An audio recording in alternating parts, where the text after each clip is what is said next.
Boa noite a todos, estejamos com Deus. Então, hoje queremos parar e pensar um pouco nesta palavra propósito, porque ela é um tanto delicada, a gente dá tantos sentidos para a palavra propósito. A gente, às vezes, tem um propósito de ter uma casa, de constituir uma família, de ter uma graduação, mas será que esse é o propósito real de todos nós? Ou será que este propósito é só na vida material, onde a gente se ocupa com o ter e parecer? Então nós precisamos nos dar conta que para podermos descobrir o propósito que Deus instituiu para nós quando nos criou, nós precisamos primeiro reconhecer quem somos. E quem somos? Somos espíritos? Será que somos? Para os religiosos, sim, somos espíritos. Mas para a física moderna, não, nós somos uma energia pensante. Para a biologia molecular, nós somos um ser pensante.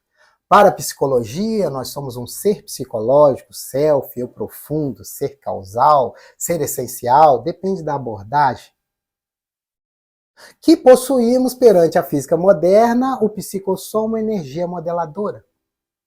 Que os religiosos vão dizer corpo celeste, corpo espiritual, e os espíritas vão falar perispírito. A psicologia vai falar alma ou corpo mental, e a biologia molecular vai dizer que é o MOB, modelador, organizador biológico. E o corpo físico ou corpo biológico, que é esse que nós estamos nos apreciando aqui, que nós somos todos muito belos. Porque o Pai não erra, ele só faz beleza. Então todos nós somos belos dentro da constituição que nós trazemos mediante as nossas escolhas. Então é muito importante a gente perceber isso, porque o que mais nos importa quando encarnados é essa estrutura intermediária que nós chamamos os espíritos de perispírito. Por quê? Porque ali está o nosso corpo mental, ali está a nossa parte emocional, ali estão as memórias de longo prazo, ali estão a ociosidade, a autopreservação, ali estão as estruturas do ego. É ali que é o mais importante para nós. Porque nós, espíritos, pensamos. O nosso perispírito sente o que nós pensamos e dá um comando para o corpo agir. Mas nós temos duas estruturas interessantes ali no perispírito, que é o inconsciente e o consciente. O consciente é esse que está aqui sensibilizando a nossa computação cerebral e nós estamos conversando com vocês, falando com vocês. Só que ele não sabe muita coisa. Porque se ele já soubesse, ele já teria solucionado nossos problemas, nossas questões. Mas ele fica num loop de se explicar, se justificar, se culpar, se punir, se julgar o tempo todo. E nós temos uma estrutura inconsciente que somos nós. Só que nós não lembramos quem somos realmente. A gente fala sim, somos espíritos, somos filhos de Deus, mas será que a gente já tomou consciência que nós somos espíritos, que nós somos filhos de Deus? Porque para a ciência, na atualidade, só é uma energia pensante, um ser pensante, ou um ser psicológico para a psicologia, se você viver num mundo de conformidade com esta consciência. Se eu me ocupo somente no ter e parecer, eu ainda não tomei consciência que sou um espírito. Porque eu fico preso às coisas daqui. E o meu consciente, esse que está falando com vocês, ele vai ficar muito faceiro. Porque o ego é o centro deste consciente. E o ego, essa estrutura que está ali, né, no nosso inconsciente, ele é funcional para a nossa sobrevivência. Sem o ego, nós não estaríamos aqui. Porque o ego é que nos fez mamar em nossas mães, ninguém precisou nos ensinar. Foi o ego que fez a gente emitir um sonzinho, que a gente chamava de choro, para falar que a gente estava com fome, para falar que a gente estava com uma dorzinha. Foi o ego. Foi o ego também que nos fez rastejar, depois engatinhar, depois se levantar e caminhar. É o ego que está fazendo aqui a gente se alimentar, a gente cuidar do corpo. Por isso que a gente fala que a autopreservação é dele e ociosidade também. Então, o ego é neutro, nós temos que parar com o hábito de ficar falando mal do ego. Ai, mas é meu ego. O ego não fez nada. O ego, Deus nos deu limpinho. Como nós sabemos, lá dos mundos inferiores e superiores no Evangelho segundo o Espiritismo, nós começamos numa evolução e quando nós adentramos na condição humana, nós entramos no mundo primitivo. Por mais que nós passamos no mineral, vegetal, animal, até chegar na condição hominal. Está muito bem colocado no meu Livro dos Espíritos, na questão 540 do Livro dos Espíritos, que é assim que tudo se encadeia no universo, do átomo ao arcanjo, que também começou por ser átomo. Então, nos mostrando a evolução anímica de nós todos. Então, mas quando nós adentramos na condição humana, no mundo primitivo, a gente foi criado simples e ignorante, está também no Livro dos Espíritos. Então, nós não sabíamos muita coisa. Então, era natural que a gente ficasse mais ali na ignorância, buscando só o necessário que o ego nos faz buscar para a nossa sobrevivência. Só que com o passar do tempo, nós começamos a adquirir conhecimento, começamos a transitar de um mundo primitivo para um mundo de expiação e provas. E automaticamente, nós já começamos a usar melhor o nosso livre-arbítrio. Então foi a partir deste momento que nós começamos a sujar o ego. Porque até então ele era necessário. Mas agora, com conhecimento, nós podemos escolher. E aí, se pensarmos assim de forma metafórica, imagine que Deus nos criou tudo no mesmo momento. Nós aqui, os terráqueos. Foi criado. E aí Deus falou, vou deixar 2 heranças, 2 presentes para vocês. O primeiro presente que eu vou deixar é o amor, porque eu sou amor, vocês são meus filhos e vocês são amorzinhos, com A minúscula. E nós ficamos muito faceiro, mas aí teve a complicação. Ele deu também o livre-arbítrio. E aí foi aí que começou o problema. Porque ele falou, eu vou voltar para o universo. A gente ainda estava ensaiando uma aprendizagem, um conhecimento. E então nós pensamos assim, ele está em toda parte. Mas nós não pensamos naquele momento. Porque Deus é imanente e transcendente a todos nós, ele está dentro, está fora de nós, está em todo lugar. E aí nós pensamos, olhamos um para o outro, nós aqui, aí nós olhamos e falamos, e se a gente usar o amor só para nós? Aí pior que nós aceitamos essa ideia. Aí nós saímos daquele estado de ignorância, né, de imperfeição, de simplicidade, e entramos para a condição de espíritos imperfeitos. Terceira categoria. Quando a gente faz uma escolha indevida, e nós fizemos a escolha de usar o amor só para nós. Então, automaticamente, nós parimos dentro do ego 2 estruturas. A primeira estrutura que nasce, o primeiro irmão gêmeo, é o egoísmo. E logo após, em seguida, nasceu o orgulho. Aí nós sujamos o ego. Até então era só para a nossa sobrevivência. Agora, eu preciso me alimentar? Preciso. Mas agora, na hora que eu chego lá na casa de vocês estão fazendo um churrascão, calculado 300 gramas por pessoa, e tá tudo certo. Mas aí quando eu chego lá, eu posso escolher, comer é necessário, mas aí eu decido comer 1.200 gramas. Nossa, que tá maravilhosa a carne. Os Catarinas sabem fazer um churrasco muito bom. Eu sou do Rio, lá a gente faz churrasco de gaiola, não é igual vocês no espeto. Aí a gente chega aqui, essa carne maravilhosa. Aí eu como 1,2 kg. Acabei de usar mal meu livre-arbítrio. Porque 3 pessoas vão ter que ver se os outros dão, porque eu comi a cota de 3 pessoas. Eu pensei só em mim, então o egoísmo aí imperou. Aí eu atrapalhei uma coisa natural do ego. Escolher de forma desarmônica as coisas naturais que são necessárias para a nossa sobrevivência na matéria, no corpo físico. E é ali que nós inchamos o ego. E agora nós temos que fazer o trabalho de limpar. Nós temos que retornar para a casa do pai, igual o filho pródigo. Não vai retornar para a casa do pai? Ele não ganhou a herança lá e saiu pelo mundo afora e fez o quê? Buscou ter e parecer, e aí se perdeu, e aí teve que ir lá apacentar os porcos. E aí, nossa, a coisa ficou... Não deve ser legal apacentar os porcos e comer as bolotas do porco, né? Lá na minha terra a gente chama de lavagem. É aquela comida já azeda, né? Nossa, deve ser muito ruim. Aí ele caiu em si e quis voltar para a casa do pai. Vou voltar para a casa do meu pai. Mesmo que ele não me aceite como filho, eu vou pedir perdão a ele, eu vou voltar, porque os trabalhadores do meu pai estão melhores do que eu. E ele então decide voltar.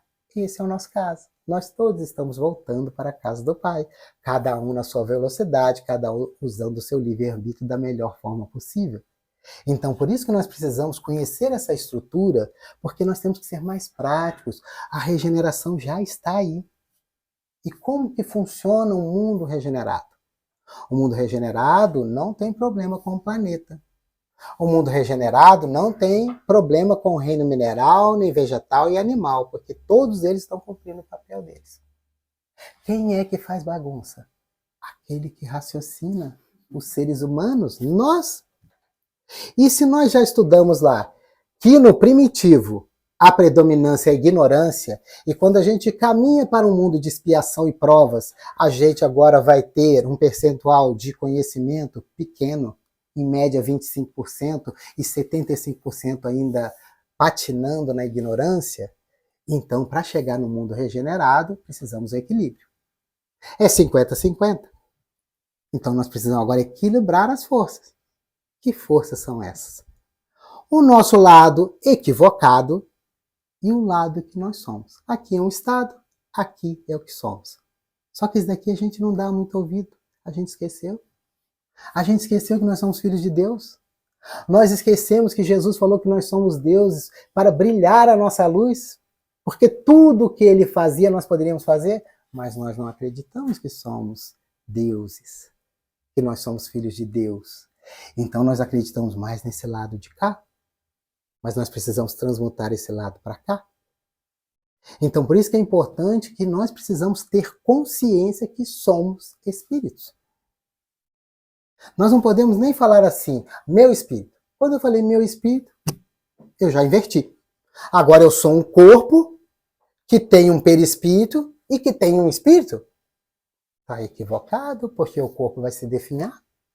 80, 100 anos, já foi-se. E como é que fica?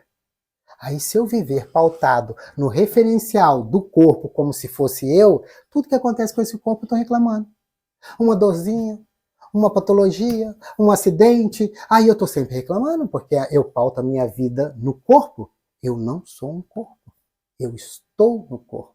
Eu sou um espírito imortal que possui um corpo intermediário, que é fruto do meu planeta, porque se eu tivesse outro planeta, seria formado de outra forma este meu perispírito, até chegar no mundo celeste eu não precisar mais de um perispírito.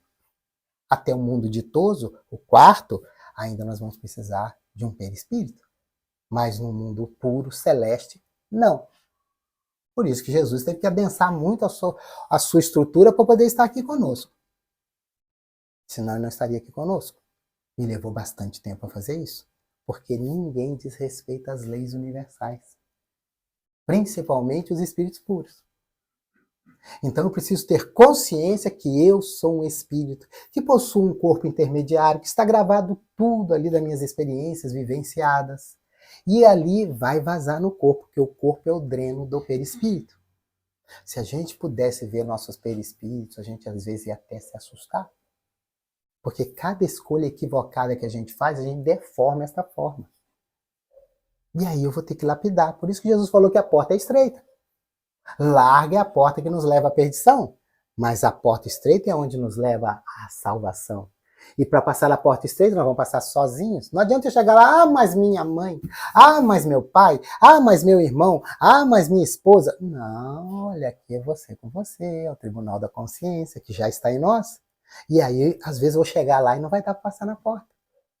Porque vai chegar ali, eu vou bater, porque tem umas arestas aqui, às vezes do meu egoísmo, do meu orgulho, da minha vaidade, da minha prepotência, da minha arrogância, que está cheio de arestas para fora e eu não consigo passar nem na porta ali. Eu vou ter que ajustar isso primeiro para me lapidar através do meu esforço, como diz a música ali, para poder passar na porta. Senão, não vai ter como nós passarmos pela porta. Então, para poder tornar este mundo regenerado, vai depender da atitude de cada um de nós, fazendo a parte que lhe cabe, que é vencer a si mesmo. Mas aí como que a gente consegue fazer esse trabalho? Nós temos que compreender que Jesus deu uma dica. Se hoje a ciência fala que a gente tem que ter consciência que nós somos energias pensantes, espíritos como os religiosos, nós também vamos ter que ter uma função que Jesus nos chamou a atenção. Quando Jesus estava lá proferindo um discurso lá para todas as pessoas, chegou uma pessoa e falou para Jesus: Jesus, ó, a sua mãe e seus irmãos estão lá fora lhe chamando. E ele então fala: quem é minha mãe e quem são meus irmãos? O pessoal ficou meio assim espantado. Ele falou: todo aquele que faz a vontade do meu Pai que está no céu, estes sim são meus irmãos, minhas irmãs e minha mãe. Então já colocou uma condição. Se nós queremos evoluir, nós estamos aqui para fazer a vontade do Pai e não a nossa. A nossa não adiantou até hoje, por que nós estamos insistindo? Só causa mais problema para nós. Por isso que a gente fala que esse consciente está mal educado. Porque ele fica nesse loop de se explicar, se justificar, se culpar, se punir, se julgar o tempo todo. E nós vamos ter que ir numa estrutura que o inconsciente elaborou. Para quê? Para parar essa sujeirada que o consciente manda para dentro. Então, desde o ventre de nossa mãe, quando o nosso cérebro se formou, começamos a não só absorver nutrientes e oxigênio de nossa mãe, também carga emocional. E aí foi ali que nós começamos a criar esse departamento, que é um porteiro do inconsciente, que a gente chama de subconsciente. E aí ele vai travar tudo. Tudo que não está de conformidade com as leis da consciência que já está em nós, conforme Exara na questão 621 da Luz dos Espíritos, onde está escrita a lei de Deus, na consciência. Então, vai travar. Porque é lixo, não pode entrar. Para quê? Para voltar para o consciente que deixou entrar, para arrumar. Não tem terceirização na mente. Entrou pelo consciente, é o consciente que vai arrumar. O subconsciente só vai travar. Para que não nos suje a pureza, a essência que nós somos.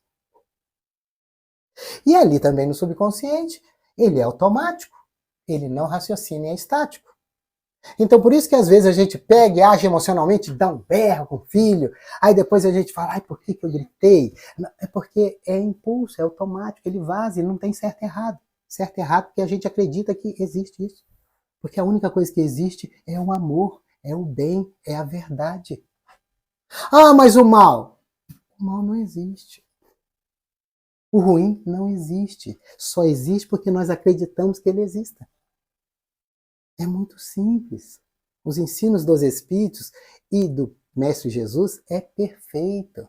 Não tem por que a gente ficar. É a gente que tem essa mania. Às vezes a gente não consegue nem compreender que a codificação é de 168 anos atrás, mais ou menos. Que os espíritos que auxiliaram na codificação eram espíritos católicos. Então eles falaram em terminologias católicas. Santo Agostinho, São Luís, Erasto. Então eles falavam com terminologias daquele tempo. Agora a gente precisa usar as terminologias da atualidade. Aí é melhor eu prestar atenção, às vezes, nas falas de Bezerra de Menezes, do Espírito Camilo, de Emmanuel, né? Já mais para frente, né? Porque Emmanuel, um pouquinho para trás, já foi uns padrinhos, né?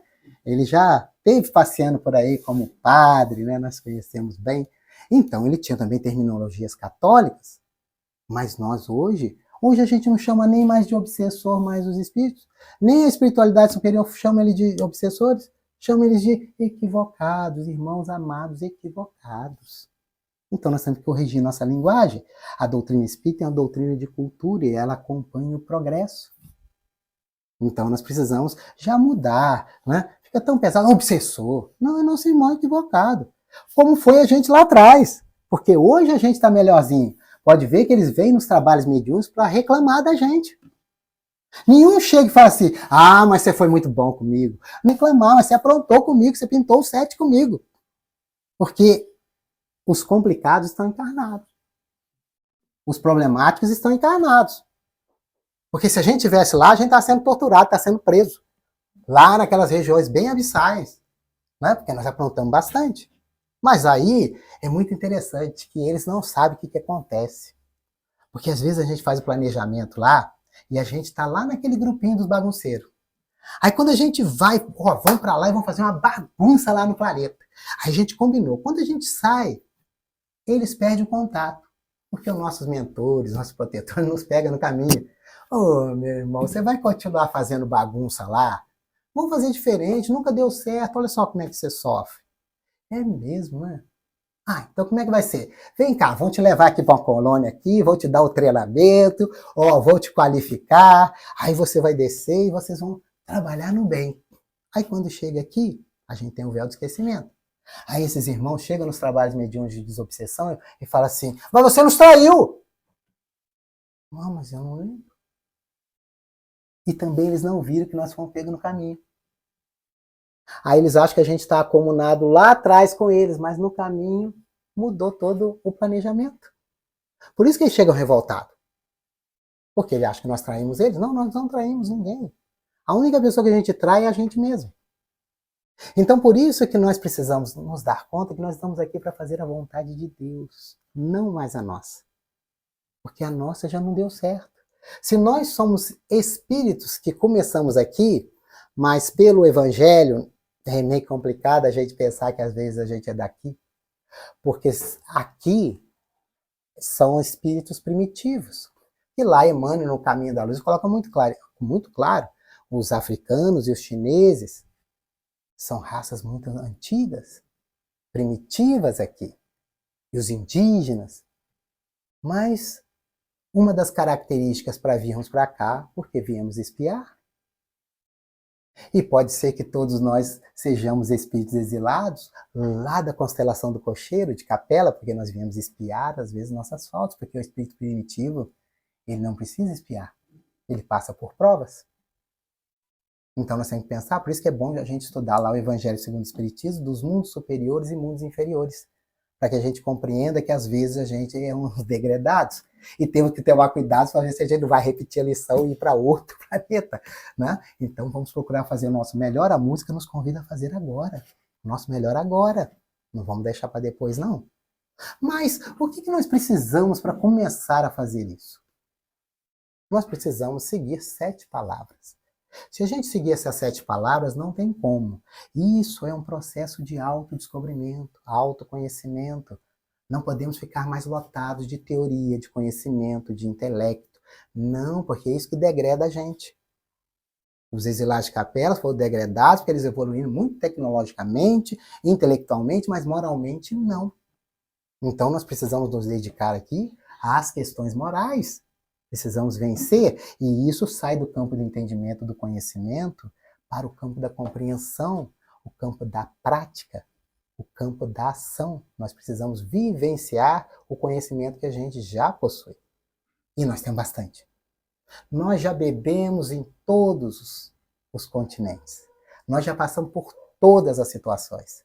É só pegarmos lá naquela obra Espírito de Verdade, pela psicografia de Francisco Cândido Xavier e Espíritos Diversos, a fala que tem o Espiritismo Pergunta.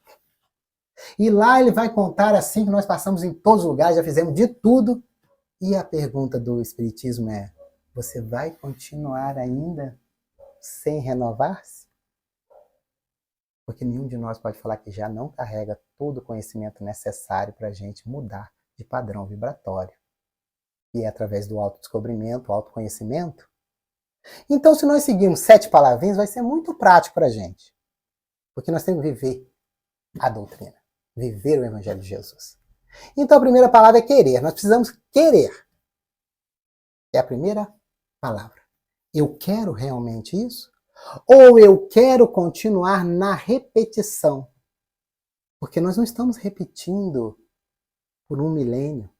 Nós estamos repetindo por 50 milênios. Pela ciência, 50 mil anos na condição humana. Então, há 50 mil anos nós estamos repetindo. Lá no comecinho, não. Se nós estivermos sido começados a vilegiatura humana aqui no planeta. Mas se nós viemos de outro planeta, já podemos contar em mais de 100 mil anos que nós estamos. Então, eu preciso querer. Por que na questão 171 do Livro dos Espíritos, Kardec faz uma pergunta bombástica para os espíritos. Ele fala, em que consiste o dogma da reencarnação. E se ele falou dogma, é porque é uma coisa inquestionável, ela vai acontecer, nós acreditamos ou não. E os espíritos não corrigem a fala de Kardec. E os espíritos respondem, na justiça de Deus e na revelação, porque insistentemente repetimos. Nós ficamos repetindo. Então nós temos que ter cuidado para que a gente pare de repetir. Então eu preciso querer parar de repetir. Aí eu vou precisar de uma segunda palavra, vontade. Vontade é a minha potência de agir em cima do meu querer. E será que a gente precisa ter uma vontade grande, mediana, pequena? O que vocês acham? Grandona, pequena, mediana? Para a gente conseguir se descobrir. Oi? Isso mesmo, perfeito. É bem pouquinho. Questão 909. Essa moça faz dever de casa. Questão 909 do Livro dos Espíritos. Como que Kardec pergunta como que a gente poderia fazer para vencer nossas más tendências. E os Espíritos vão falar que sim, com esforços muito insignificantes. O que nos falta é a vontade. Ah, quão poucos entre vós fazem esforços. Então, a gente só precisa fazer um esforço. Só um esforço. Não é força. Autodescobrimento não é força, porque força é contrária à natureza. Nada em a natureza faz força. Imagine só um pintinho. Para romper a casca do ovo, se ele tivesse que fazer muita força, ele ia quebrar o sistema esquelético dele. Não, ele faz um esforço, rompe a casquinha. E nós, quando criança, não aprendemos lá, pegar um feijãozinho, colocar no algodãozinho, uma aguinha, salzinho, rapidinho ela rompe ali a casquinha da semente e já brotou. E Jesus falou o quê? O meu fardo é leve, meu jugo é suave. Então ele já deu pra gente as informações necessárias. Então nós vamos fazer um esforço, não força. Então precisamos da vontade, de querer. E aí vamos precisar de uma terceira palavrinha. Continuidade, é só dar continuidade. A gente tem um problema sério de continuidade. Olha, às vezes a gente não tem nada para fazer, mas se choveu, aí eu vou me molhar os pés, não vou lá não. Aí eu esqueço que eu não estou aqui só para ser beneficiado. Primeiramente eu estou aqui para servir. As energias que nós estamos manipulando aqui, que os espíritos estão absorvendo de nós, esses fluidos, estão levando ali para o hospital, estão levando para pessoas que estão enfermas aqui, por aqui, até para nós mesmos aqui estamos recebendo certas curas, certos alívios. E a gente não faz a vontade de Deus. Ai, vou fazer a minha porque está chovendo. Ah, porque está difícil, eu estou sem carro, vou ter que ir a pé. Como se estivesse lugar distante, Praia Grande, né? Sendo o pessoal que mora afastado. Mas quem mora na praça, que eu aprendi que aqui quem mora na praça é chique, né? Mora na praça, né? Então é pessoal bacana. Né? É engraçado, mas para nós lá é diferente, né? Porque os lugares são muito grandes, a gente é natural do Rio de Janeiro, então lá é muito grande, então é muita praça, é muita igreja. Então aqui é a praça, né? É a igreja maior que tem na cidade, não é? É o referencial de todos, aí cresce tudo em volta da igreja. Lá na minha cidade cresceu em volta da Companhia Siderúrgica Nacional, não foi em volta da igreja, porque ela tem 5 quilômetros de companhia siderúrgica, né? Então a gente cresceu em volta da siderúrgica, né? Que não é nada bom. Todo mundo lá tem problema respiratório, o tempo todo a gente está no hospital, naqueles lá, porque tem muito, naquele negócio de oxigênio que a gente passa mal demais, porque é aquela limalha de ferro, a gente respira aquilo o tempo todo. E se você quiser brincar com imã, é uma beleza, porque você passa assim, no chão assim, você já vem aquela limalha toda. Enche assim, não dá nem para ver mais um imã, de tanto que é, né? Mas é o progresso, né? Que nós queremos cultuar do ter, né? Poderia fazer formas diferentes e afastadas. Mas continuamos pensando que essas 3 palavras Jesus já não ensinou. Porque quando Jesus chegava no meio da multidão, as pessoas falavam, Senhor, Senhor, tem piedade de mim, cura-me. Tu crês que eu posso te curar? Eu creio, Senhor. Então a tua fé te curou. É o querer. Levanta-te, potência de agir, vontade. Anda, continuidade. Só que a gente às vezes não para perceber que é tão sutil os ensinamentos, porque é tudo de cunho espiritual.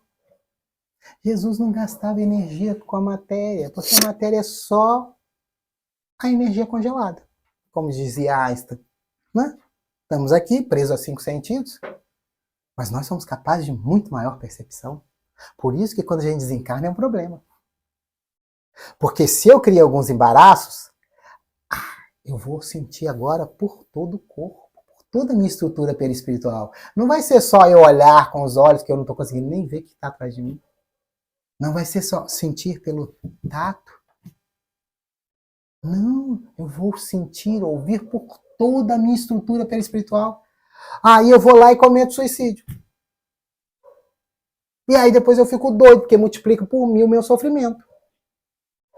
É só a gente ver as mensagens que a gente recebe, ou então pega a obra Memórias de um Suicida, pelo Ivone Pereira do Amaral, Camilo Castelo Branco contando a situação que ele chegou lá. Porque aí potencializa tudo.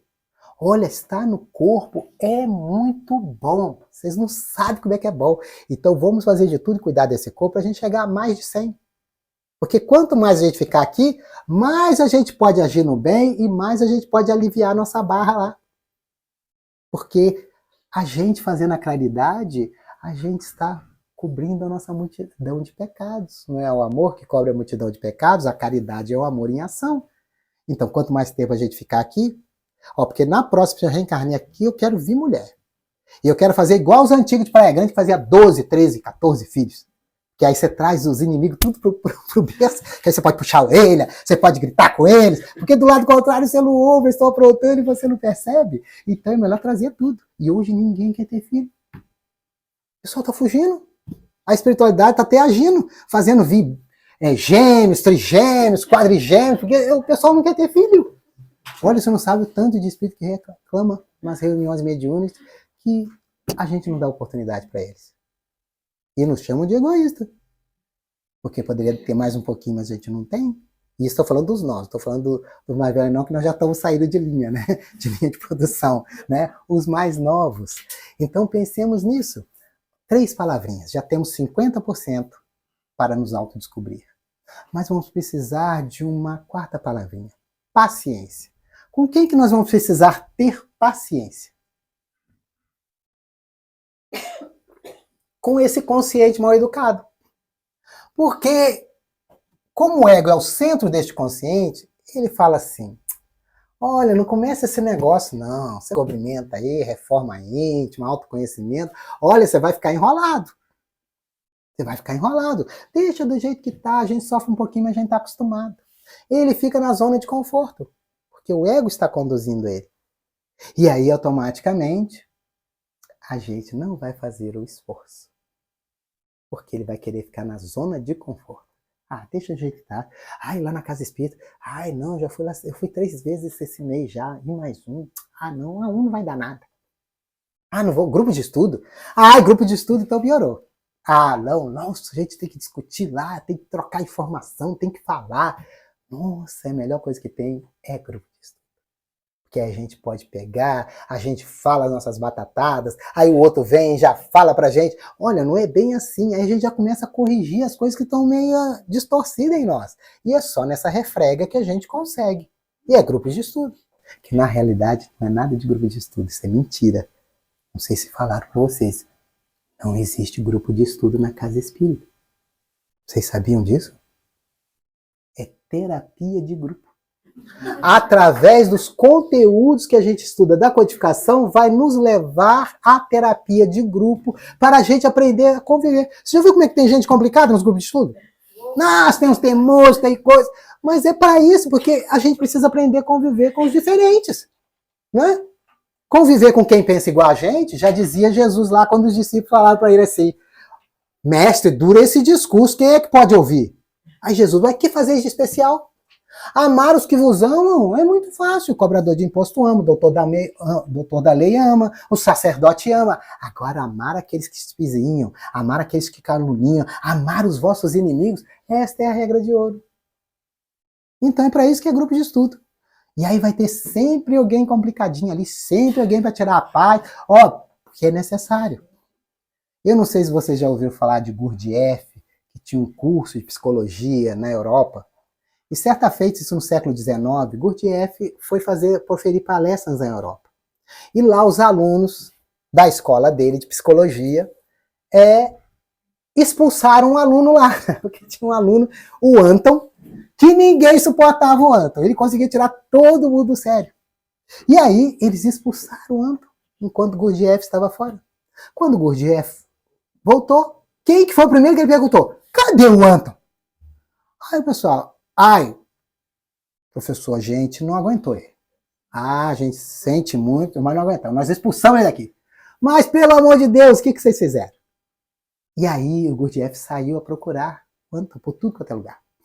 Até que ele achou ele num lupanar, né? Que era uma casa de prostituição com uma taberna. E lá ele chegou e falou, Anton, não quero nem conversar com você. Não, vamos voltar, vamos voltar. Não, aquilo lá não é lugar de gente, não. O que fizeram comigo não se faz nem com bicho. E tal, e bati o pé. Aí ele falou, não, pode voltar, você não vai ter que pagar mais nada. Não volta. Eu vou te pagar para você voltar. E ele pagou o Anton para voltar. O Anton voltou, né? Bem, com o nariz bem empinado. Chegou lá, já tirando o outro. O pessoal ficou tudo revoltado. Fizeram uma reunião com o Gurdjieff, sem a presença de Anton. E aí, qual é o problema de vocês? Não, mas como que você faz isso? Olha, primeiro que eu sou responsável aqui. Segundo, porque o que eu dou na teoria, o Anton vai dar na prática para vocês. Porque é esses casos que vocês vão pegar lá fora. E é o Anton que vai auxiliar vocês a desenvolver isso. Se vocês conseguirem conviver bem com o Anton, vocês vão ser excelentes psicólogos. Então, é pelos contrários. Né? Porque é a mesma coisa um trabalho na casa espírita. Por que a gente é reunido? Porque nós temos algumas desavençazinhas, algumas questõezinhas do passado, né? E a gente vem para cá. Como diz o Emmanuel, né? Lá também no A Caminho da Luz, que a árvore do Evangelho da Europa foi transferida para o Brasil. Então quem são os espíritos aqui? Os mais complicados, os bispos, os inquisidores, tudo que vocês puderem imaginar. Então, dentro do centro de espiritismo. Por isso que às vezes o pessoal briga por cargo, briga por um monte de coisa, faz conversa com fuxico nos corredores. Olha, é uma festa, porque é os religiosos. Era isso que a gente fazia. Nós fazíamos isso. E está lá no A Caminho da Luz. Emmanuel falando. A gente só precisa ir lá. E sabe quem que leva a gente lá? Essa terapia de grupo que se chama grupo de estudo. E a gente vai estudando as obras. E a gente vai se apropriando. E aí sim a gente vai construindo o conhecimento. E aí nós vamos saindo da periferia e adentrando na profundidade que o conhecimento espírita e o Evangelho de Jesus nos dá. Então é muito importante. Por isso que nós vamos precisar de uma outra palavrinha. Permitir. Vamos ter que permitir seguir as instruções. De quem nós vamos seguir as instruções? Do nosso subconsciente. Que ele sabe por que a gente está passando cada coisinha que nós estamos passando. Ele sabe tudo. Estão as memórias de longo prazo, os hábitos arraigados, a autopreservação, ociosidade, as estruturas do ego, estão tudo ali. Então nós vamos ter que consultar ele. Só que ele vaza, e o consciente que lute, porque ele deixou entrar e vai ter que arrumar. Né? E aí nós vamos precisar de uma sexta palavrinha. Olha, tem que ter coragem. Autodescobrimento não é para qualquer um. É só para os corajosos. O José Raul Teixeira, ele coloca numa palestra que ele fez aqui na Federação Espírita do Paraná, isso acho que foi em 1996, se não me falha a memória, ele fala que espiritismo não é para covarde. Porque é para aquele que tem coragem de se enfrentar. Porque a gente tem que se enfrentar. Porque autodescobrimento dói. Eu tô me descobrindo. Tá nada. Tá doendo? Tá a turma vindo aprontar com você? Porque eles vão se ligar nas suas brechas. Por afinidade. A nossa brecha é desse tamanhozinha, mas eles vêm e potencializam desse tamanhozona. Esses nossos irmãos, está lá nessa questão 919A, né? Santo Agostinho respondeu.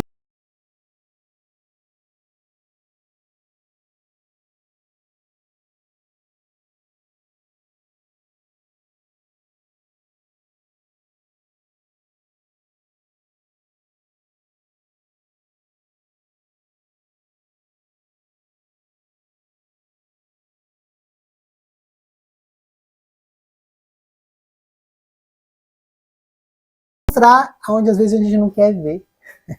Eu não quero ver que o orgulho, a prepotência, a arrogância ainda imperem em mim. Aí eles vão mostrar.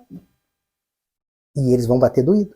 E eles sabem que é um problema gigantesco se autodescobrir. Eles já aparecem nos trabalhos mediúnicos falando assim, ó. Autodescobrimento é só para louco, doido. Quem pensa, escolhe se autodescobrir, tem problema. E nós vamos pegar firme com eles. Por quê? Porque eles sabem que cada coisa que você começa a vencer na sua intimidade, você puxa o seu grupinho. Cada um de nós tem um grupinho. Não podemos nem falar o tamanho da fila, senão a gente sai correndo daqui. Mas a gente fazendo uma média nos trabalhos mediúnicos, na fala deles, mais ou menos 4 milhões de seres que a gente tem aí para resgatar dos nossos passados delituosos. Aí eu venci 5% do orgulho em mim. Estava no 100, venci 5, caí para 95. Todos esses que estão vinculados a mim, que estavam me prejudicando, me atormentando aqui sem eu saber, camuflado, eles são puxados. Quando eles são puxados, eles se manifestam. E aí eles sabem que eles pedem contingente deles.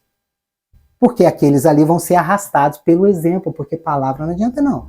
É exemplo, porque eles nos acompanham 24 horas. Eles têm dias que são igual olheiro de time de futebol. Para ver se o jogador é bom, eles ficam acompanhando. Eles nos acompanham 24 horas e eles falam que não tem cansaço. Eles têm tempo. E aí, cada vez que a gente eleva um patamar, a gente puxa eles. Aí vamos um pouquinho, puxamos outro grupo, puxamos outro grupo. Daqui a pouquinho a gente vai efetivar. Mas nesse mundo não tem a pretensão disso. A nossa coisa que nós temos que fazer é equilibrar. Ó, o orgulho está aqui em cima. Então, ainda estou orgulhoso. Mas aqui também está a humildade. Eu também tenho que reconhecer que eu sou humilde. Aqui eu estou orgulhoso, aqui eu sou humilde. Enquanto eu estou aqui com orgulho aqui em cima, eu acho que eu sou melhor que todos vocês. E passo por cima de vocês.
Perguntar.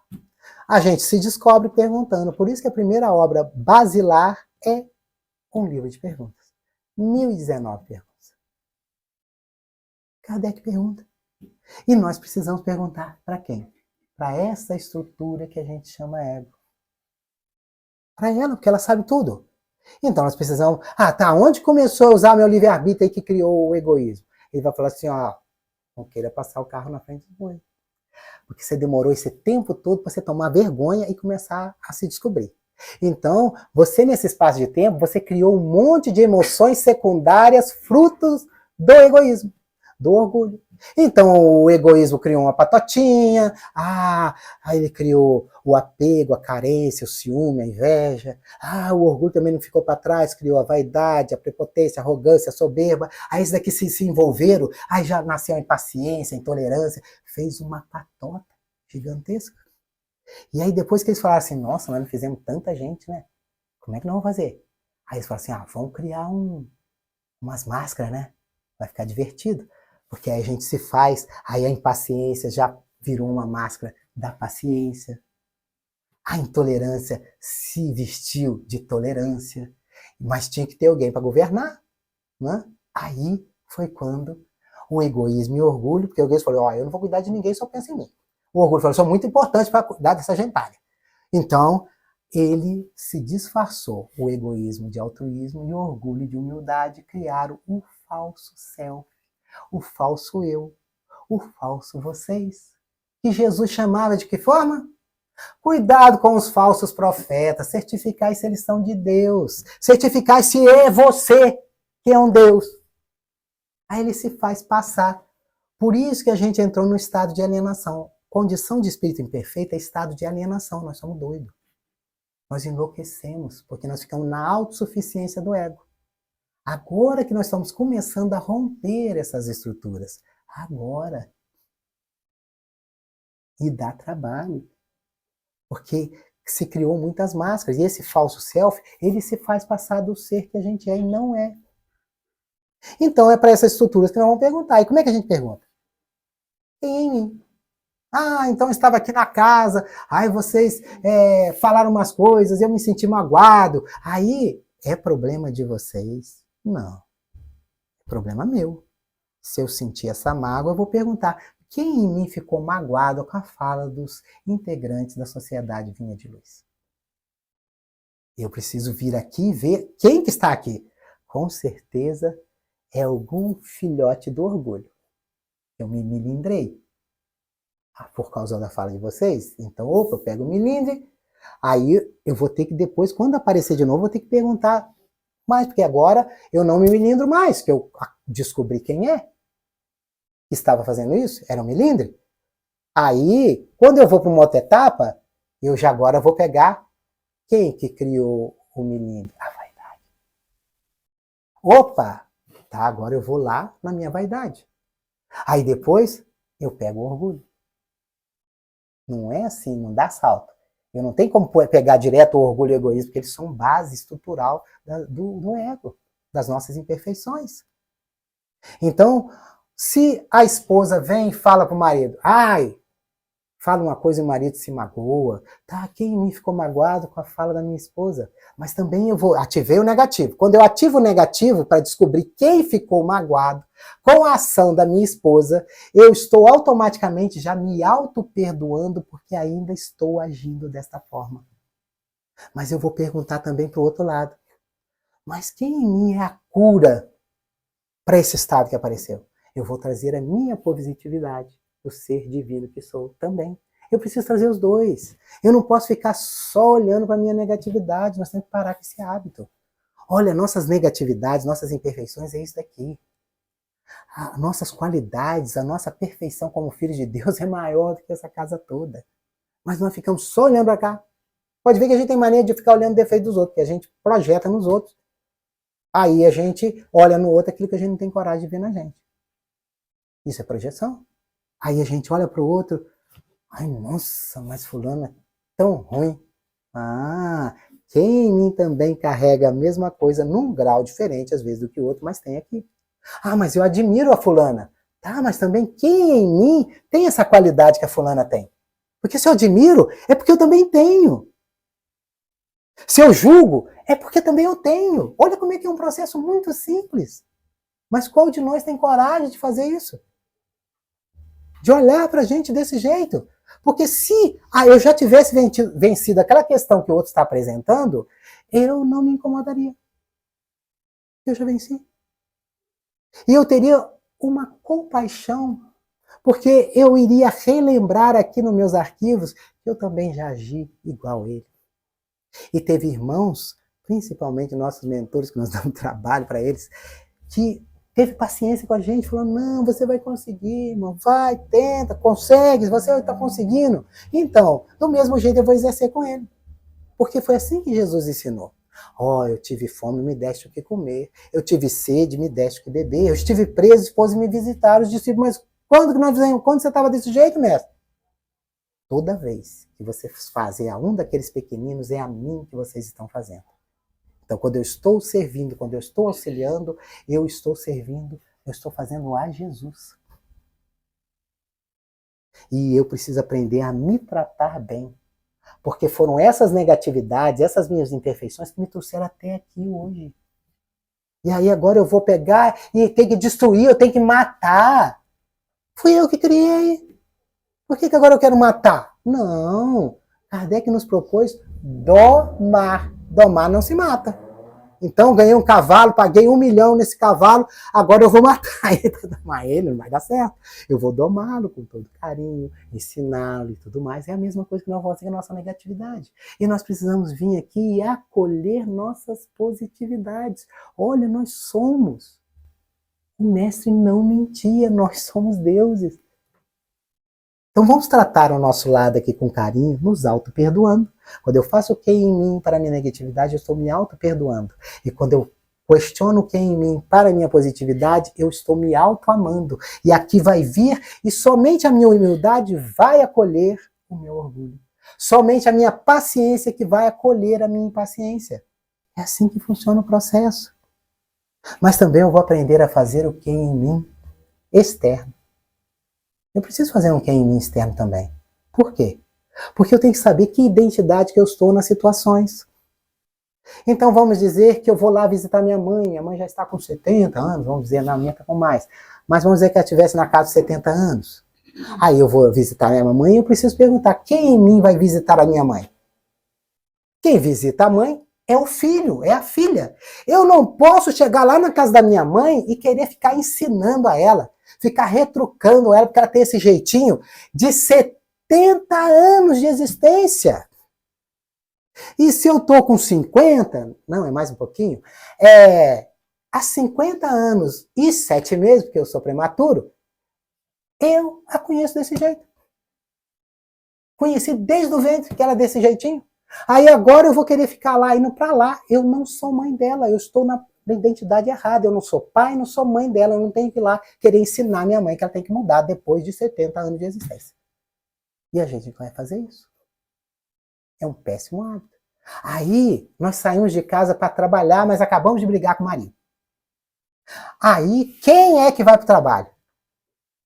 Não pode ser a mulher que brigou com o marido. A mulher que brigou com o marido continua em casa, continua a briga. Agora, quem vai para o trabalho é o profissional, é a profissional. Então lá eu vou lá e vou trabalhar. Aí o namorado chega e fala, meu bem, tem um jantar dançante, que aqui tem um monte de jantar dançante, né? Umas galinhadas com rosca, né? Aí ele convida a namorada para ir lá no jantar dançante, lá na Pintada, na comunidade da Pintada. E aí chega lá, aí ele chega para buscar ela, quando chega ela tá de Maria. Tá com aquela roupa de arrumar casa, né? Que trabalha a semana inteira. Ele não chamou essa que profissional, nem a dona de casa, ele não chamou essa, ele chamou a namorada. A namorada vai no salão, vai arrumar o cabelo, vai fazer uma maquiagem, vai colocar um salto, vai colocar um vestido. É essa que ele chamou. Então nós temos que saber também o que é em mim das identidades. Quando a gente vem para a casa espírita, nós viemos para cá como trabalhadores do Cristo. Viemos para trabalhar. É para isso que nós viemos aqui. Se eu estava lá pensando lá da briga que eu fiz lá, eu não estou vindo na casa espírita. Eu tinha que ter ficado em casa lá brigando com a minha esposa, com meu filho, coisa assim, não era para estar aqui. Mas se eu saio com a intenção de vir para cá, eu tenho que saber quem em mim vai para o centro espírita? O trabalhador do Cristo. Nós todos somos trabalhadores do Cristo. É esses que vêm para cá. E aí, a gente fazendo isso, agora a gente pode saber qual que é o nosso propósito.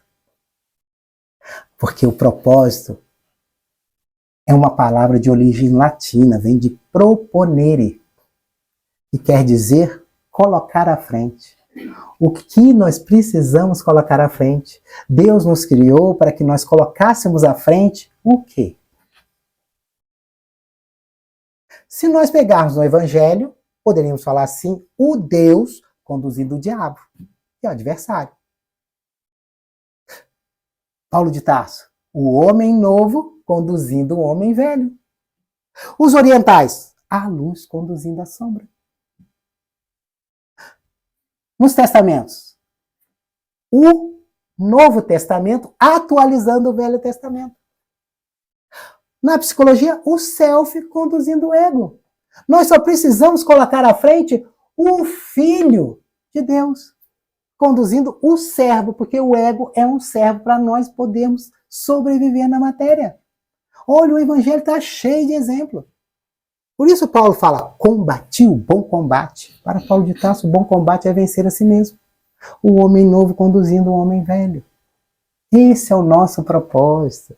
É só esse. Só que nós temos um propósito secundário. Qual é o nosso propósito secundário? Porque numa existência a gente não consegue dar conta. Então nós vamos precisar de várias existências. Então nós temos um propósito secundário. O que nós escolhemos para fazer nessa existência. Passamos no service do além para descer. Chegou lá, pegamos o nosso protetor, nos deu uma mochilinha e falou, ó, o bandejão tá aí. Aí a gente passa, tá, o orgulho eu vou vencer 10%. Orgulho para dentro. Ah, vaidade, 30%. Ele já dá uma olhadinha amorosa. Tá, 15. 15. Ah, mau hábito, 2. Expiação, só uma. Não, expiação nem para essa eu quero. Porque vocês sabiam que nós todos já demos conta de realizar o propósito secundário? Que é o momento que nós estamos encarnados. Nós podemos ter o véu do esquecimento. Mas nós escolhemos com propriedade, nós estávamos conscientes do que escolhemos e nós só escolhemos o que a gente dava conta. Por isso que o fardo é proporcional ao que a gente suporta. Todos nós temos condição de completar a carreira, o propósito secundário que nós escolhemos. Mas só tem um jeito da gente identificando gradativamente o nosso propósito secundário. É se autodescobrindo. Por isso que cada pessoa... A gente está aqui na região há, vamos fazer 6 anos, mas aqui mais para o sul vamos fazer 5 anos em dezembro. Nós tivemos que montar grupos mediúnicos de desobsessão para todos os atendidos. Todos iam se descobrindo e os potenciais mediúnicos iam surgindo. Então hoje nós temos 5 grupos mediúnicos de pacientes, já passou mais de 200 pessoas atendidos. São todos pacientes que desenvolvem a mediunidade. Aí a gente vai distribuindo, cada um vai para o seu lugar, porque lá senta o católico, protestante, espírita, senta todo mundo. E lá todo mundo aprende espiritismo. E eu tenho que falar para eles, olha, não tem como dar outra coisa, porque eu não encontrei nada que fosse mais esclarecedor que o espiritismo para vocês. Então, o católico volta lá, porque é itinerante. Volta para a sua igreja, lá ele tem o dom de profetizar. Aí o protestante tem o dom da palavra. Nenhum fala que é médium. Mas estão exercendo a mediunidade dentro das suas crenças. O bandista chegou lá totalmente consciente, agora ele está totalmente consciente.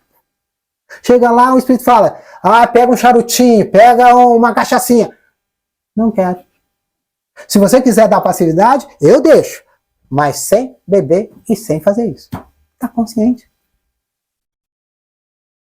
E isso porque nós estamos embasados no F44.3. Dado pela Organização Mundial de Saúde, que quer dizer estados de transe e possessão que não tenha caráter religioso. Se isso está acontecendo aqui dentro do centro espírita, dentro da terreira da pessoa, lá dentro da igreja, não é tido como patológico. Mas se está acontecendo nas escolas, porque está cheio, nossa, nós estamos pegando crianças com 10, 11 anos, dando passividade 5, 10 passividades por dia. E os centros espíritas não estão acolhendo. Eu coloquei lá na casa, não estão acolhendo, eles aumentaram mais 2 grupos mediúnicos lá. Eu falei, vocês têm que acolher, não adianta ficar só a patotinha. Nós temos que abraçar esse pessoal, porque senão depois, quando eles desencarnar para o suicídio, porque os obsessores, né, os nossos amigos, amados, queridos, equivocados, estão atormentando. Não, tem que aprender. Eu peguei uma criança de Turvo, de 11 anos, No primeiro dia que ela deu passividade, ela deu 20 passividades. E os espíritos rebeldes, porque o problema era com os pais, na época da escravidão.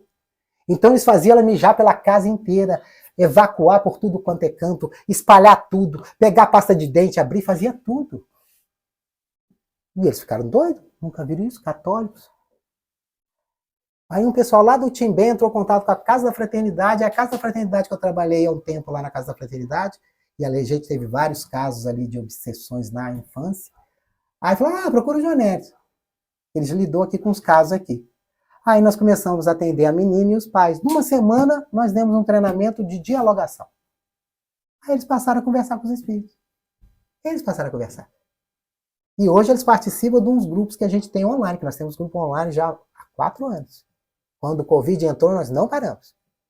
Porque nós não temos cunho religioso. Lá, nós somos profissionais da psicologia.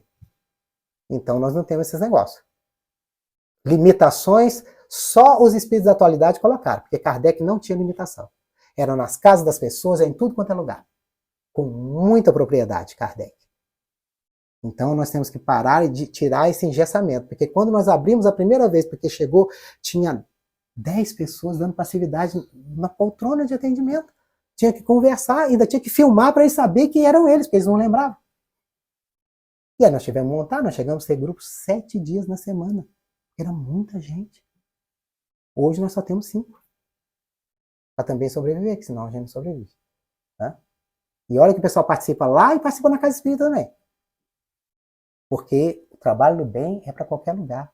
Então vamos pensar nisso, porque estão precisando de espíritas. Espíritas verdadeiros, que seguem Kardec. Não essas regrinhas, essas coisas aí, que inventaram aí. Não, eu fico bobo de ver aqui uma sociedade do tamanho de um bonde, com um grupo mediúnico. Como assim?